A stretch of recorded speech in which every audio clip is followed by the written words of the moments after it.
Um recado para você que está endividado: não invista.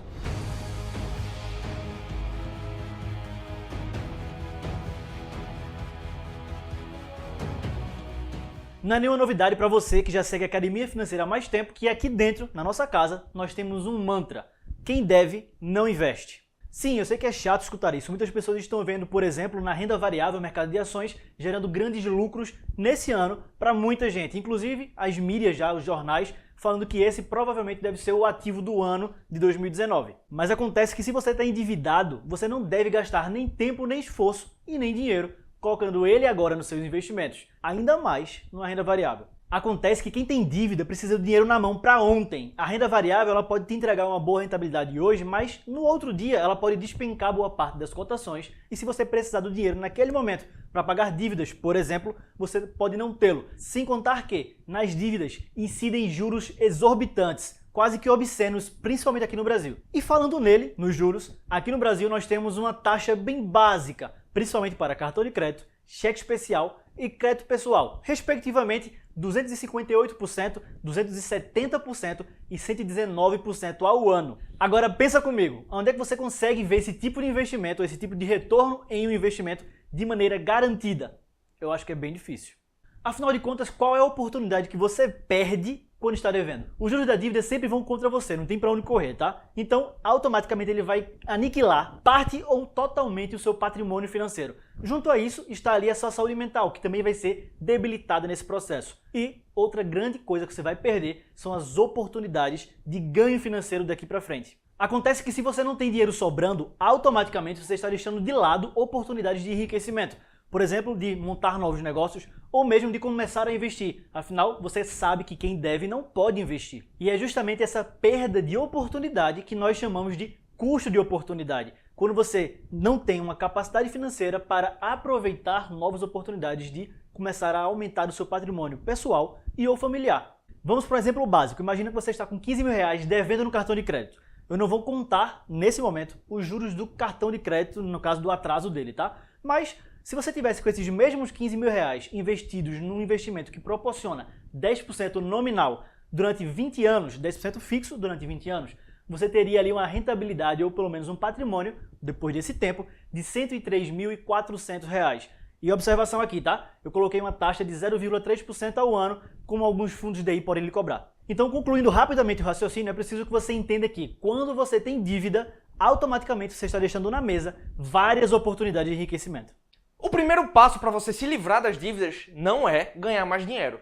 Achar que para combater dívida você precisa ganhar mais dinheiro é a mesma coisa que você, para combater obesidade, basta um cinto mais largo. Atualmente no Brasil, hoje existem mais de 60 milhões de pessoas endividadas. E isso, lógico, é herança dessa crise que a gente acabou de passar. E se eu disser para você que para se livrar dessas dívidas, uma coisa que você vai ter que mudar inevitavelmente é o seu mindset, ou a sua mentalidade, ou qualquer nome que você goste de chamar. Lógico, com exceção de alguns casos mais graves, você está hoje nessa situação, lógico, se você está endividado por sua culpa, por responsabilidade somente sua. O endividamento geralmente ele é causado por uma mentalidade do consumo pelo consumo. Ah, Pedro, você vai criticar a sociedade consumista. Não, não vou criticar a sociedade consumista. Eu vou criticar você que consome sem saber por que consome. Porque a pessoa que está endividada, ela consome sem ter noção da sua situação financeira, da sua capacidade, se ela precisa, se ela pode. Então, na hora de a gente querer consertar toda essa situação, não adianta a gente falar da sociedade. A gente tem que olhar para o indivíduo. Muitas pessoas simplesmente não conseguem parar de consumir, mesmo estando endividadas. E isso já mostra para você que, de certa forma, isso tem sim um peso de mentalidade dentro desse processo. E lógico, existem casos mais extremos, que podem sim ser explicados pela biologia, mas que, se você tem clareza, se você tem uma mentalidade mais direcionada, você pode reverter a situação. Existe um gatilho mental que sempre leva a gente da dor por prazer. A dor causada pelo estresse, pelo medo. E esse gatilho de prazer, ele é desencadeado por reações bioquímicas causadas exatamente pela sensação de prazer, de poder que as compras proporcionam. E é por esse motivo, é por conta desse gatilho, que muitas pessoas, mesmo endividadas, elas continuam consumindo. E são exatamente essas pessoas que dar mais dinheiro para elas não seria uma solução, mas sim mais problemas. Em outras palavras, a chave aqui é você ter clareza do que você quer, do que você pode, do que você precisa e fugir desse gatilho, desse excesso de consumo de forma deliberada. Coisa, inclusive, que a gente ensina somente no segundo módulo do nosso curso. Se você ainda não tem certeza se tem ou não problemas com dívidas, isso pode significar duas coisas. Ou você realmente não tem dívida, ou você está em estado de negação. Quer saber se você está em qualquer um desses casos? Vamos embora, responde essas perguntas que eu vou fazer agora para você. Você consegue nomear agora, de forma rápida, durante esse vídeo, todas as suas formas de dívida, cartão de crédito, financiamento e etc? Você sabe o valor de cada dívida? Você sabe a taxa de juros de cada uma, multa e juros? Você paga o valor total da sua fatura de cartão de crédito? Você sabe em quanto tempo você vai acabar com todas as suas dívidas? E você sabe hoje qual é o custo-oportunidade da sua dívida? Se você não soube responder algumas dessas perguntas, pelo menos uma, já é um indicador que você tem sim um problema. Por quê? Porque a falta de conhecimento com relação à dívida já é o indicador número 1 que você tem um problema. E se você ficou desconfortável, ficou sem querer olhar mais a fundo essa questão, não se preocupe, fique sabendo que evitar assuntos desconfortáveis também é inerente da natureza humana. Então, se você ficou desconfortável, muito provavelmente você também tem um problema. Incerteza com frequência significa problema.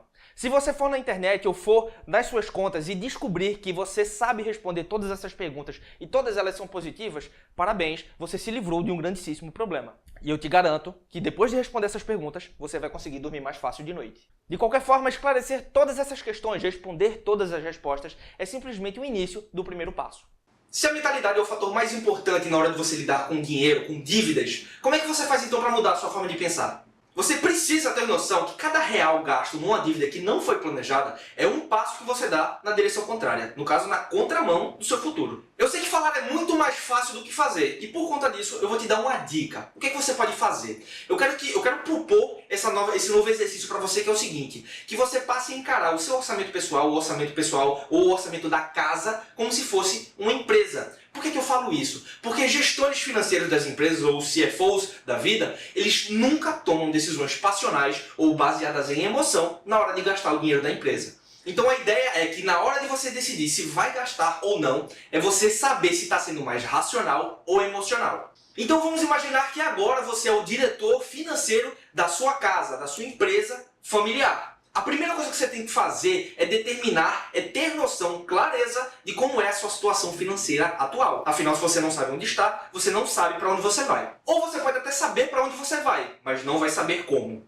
Então vamos resumir aqui, vou generalizar. Seu objetivo atual é zerar as dívidas, organizar seu orçamento e acumular patrimônio para o futuro. E para isso, o seu primeiro passo, para entender o seu momento, é encontrar o seu rendimento pessoal líquido ou familiar. Então, para começar, a gente vai ter que descobrir, primeiro, quanto é que vocês ganham, segundo, quanto é que vocês gastam e, terceiro, a relação entre esses dois. Basicamente, no final das contas, você vai ter que descobrir, você vai acabar descobrindo se você está lucrando ou se você está tendo prejuízo. E sim, esse deve ser o primeiro passo, porque as dívidas nascem exatamente do descontrole financeiro. Então, para não ter descontrole, você vai ter que controlar. E por fim, quando eu falo que você tem que ter noção de quanto gasta, eu falo exatamente. E aqui vai a pergunta, duas perguntas para você. Você sabe exatamente quanto ganha nos centavos? E você também sabe exatamente quanto gasta? O importante aqui é ser específico. Pequenas quantias fazem a diferença no longo prazo.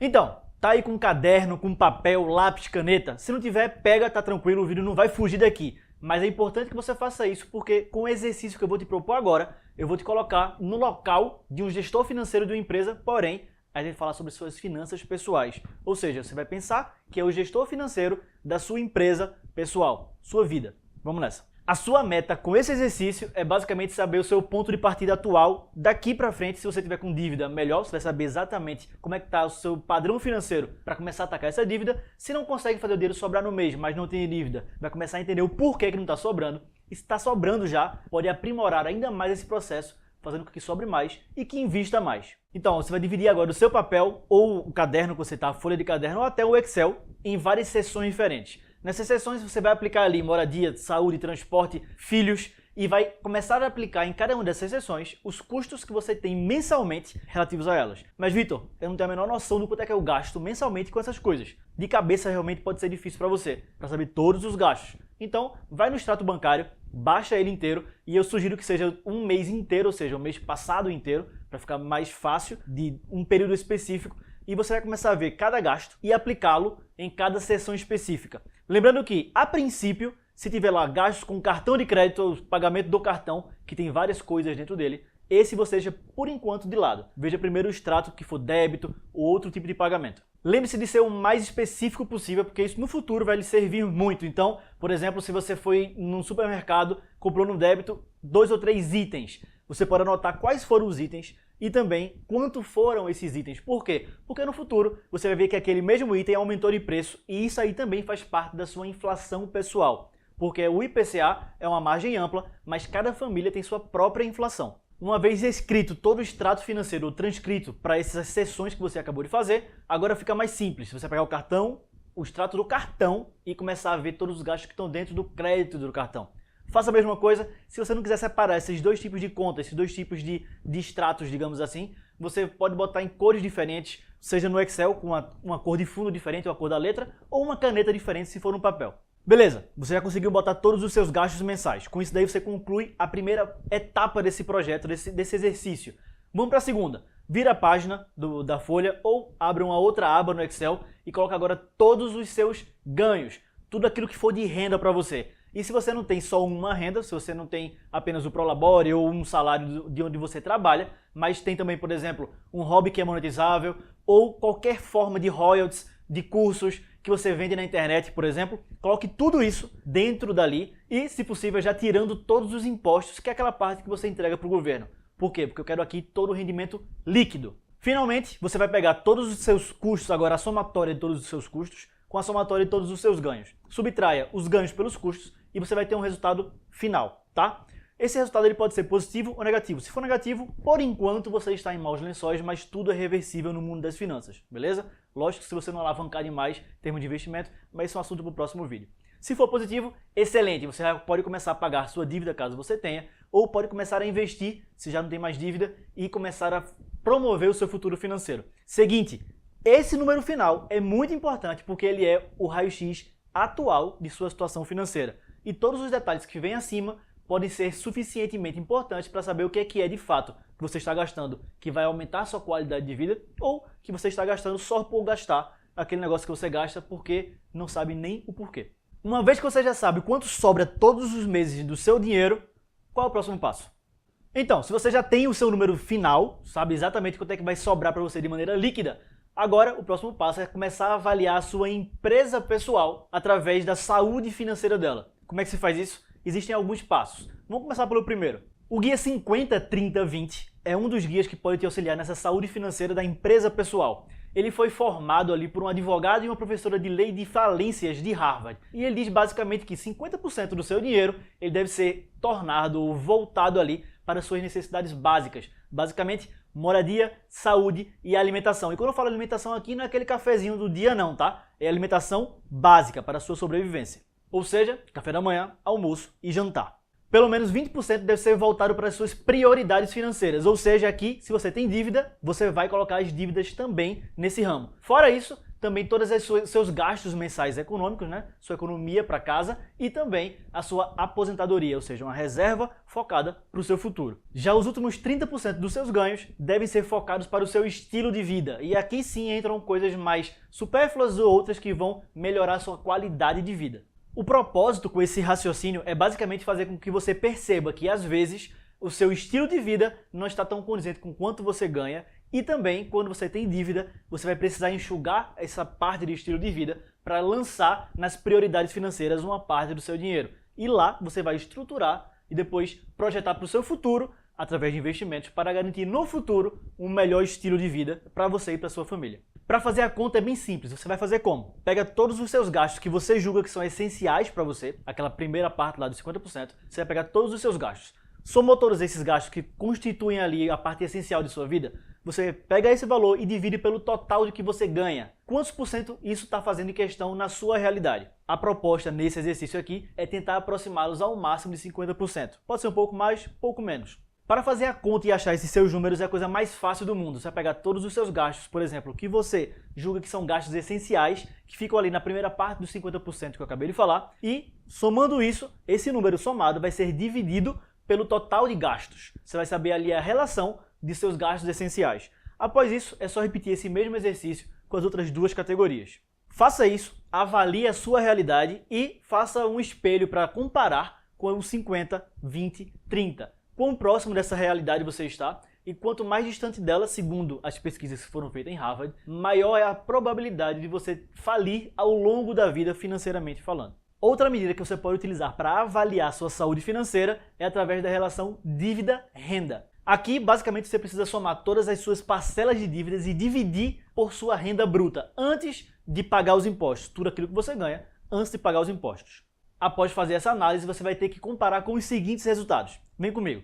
36% ou menos é considerada a melhor proporção porque ela dá uma margem de segurança, está abaixo daqueles 50% que a gente falou há pouco tempo atrás, então ela dá uma margem de segurança para que você consiga estar tranquilo e tem algumas eventuais surpresas durante o mês, gastar sem nenhum problema. 37% a 42% já não é dos melhores resultados, você já fica mais próximo, né, dos 50% ali, e lembrando que quanto mais próximo dos 50%, mais apertado fica seu orçamento e, consequentemente, com qualquer imprevisto, você pode ser fortemente impactado. 43% a 49% você está na linha, está no limite. E ali você provavelmente já deve estar sofrendo alguns problemas financeiros. Seja pelo menos de aperto, não está faltando, mas aperto financeiro pode estar sofrendo aqui. Acima de 50%, aí já começa o perigo valendo mesmo. Por quê? Porque você já passou da linha limite em termos de gastos mais do que necessários, né, para a sua vida. E qualquer coisinha que acontecer, você pode entrar no vermelho. E para sair do vermelho fica muito mais complicado.